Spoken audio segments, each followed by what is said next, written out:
the administration senatorial ticket launches its campaign here in historic Plaza Miranda in Manila, a place that evokes memories of the role of President Aquino's Liberal Party in the country's turbulent political history.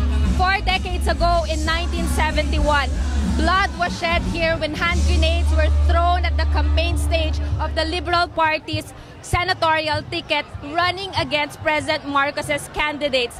The explosion killed 9 and injured 100 others, including party stalwart Jovito Salonga, who lost his left eye in the incident. President Marcos, who was first accused of masterminding the attack, would later use the incident to justify martial law.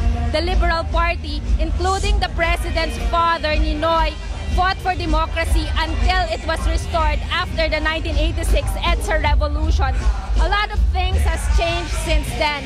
The Liberal Party now joins hands with various political colors, including President Marcos's Nacionalista Party, to form Team Pinoy, a coalition of candidates who supposedly committed to support the priority measures of President Aquino in the remaining 3 years of his administration. It's a curious mix of senatorial bets who have been at one time or another at each other's throats, but the president is vouching for them and he hopes that it is enough to help them win the elections. Carmela Fonbuena, Rappler, Plaza Miranda.